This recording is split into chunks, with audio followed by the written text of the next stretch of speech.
Sa likod ng bawat padala. Maagang nagising si Emma sa tunog ng alarm. Hindi dahil sa kaba ng biyahe, kundi dahil sa bigat ng desisyong matagal na niyang pinag-isipan. Sa sala, natutulog ang kanyang dalawang anak, si Liam at Mika.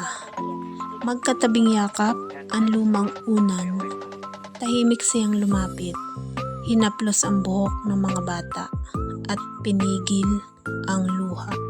Hindi pangarap ni Emma ang mangibang bansa, ngunit ang pangarap niyang mabigyan ng magandang kinabukasan ang kanyang mga anak ang nagtulak sa kanya.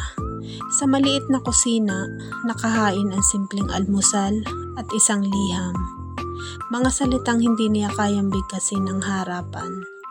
Sa bawat hakbang papalabas ng bahay, iniwan ni Emma ang isang bahagi ng sarili niya.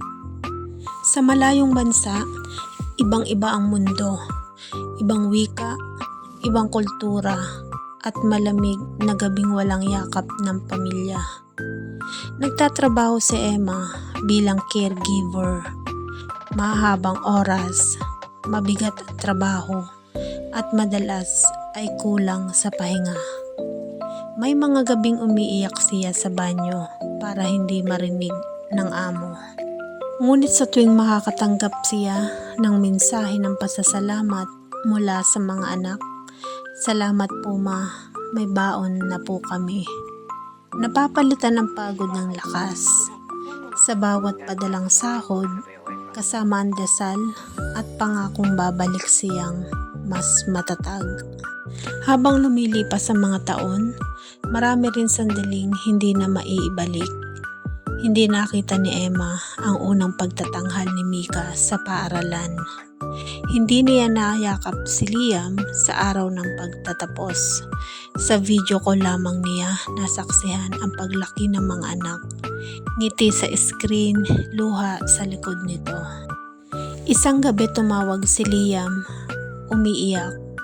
"Ma, miss na po kita." Napayakap si Emma sa telepono. Pilit na pinatatag ang boses.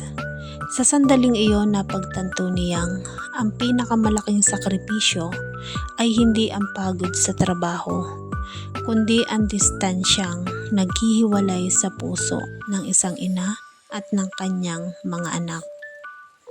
Dumating ang panahong natupad ang mga pangarap na minsan pinangarap lamang. Napagtapos si Liam ng kolehiyo at si Mika ay may sariling scholarship. Nakapagpatayo ng maliit na bahay si Emma, simple ngunit puno ng alaala at pag-asa. Sa kabila ng lahat, hindi naging madali ang desisyong umuwi.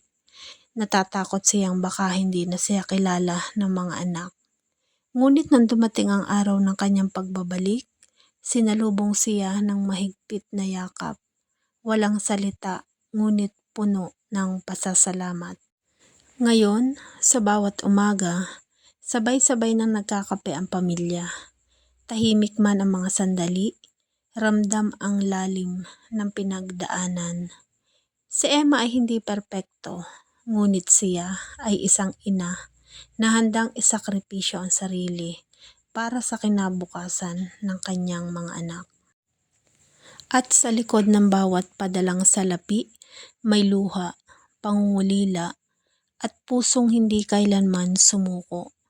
Si Emma ay patunay na ang tunay na lakas ng isang ina ay nasusukat hindi sa distansyang tinahak, kundi sa pagmamahal na hindi kailanman napagod maghintay.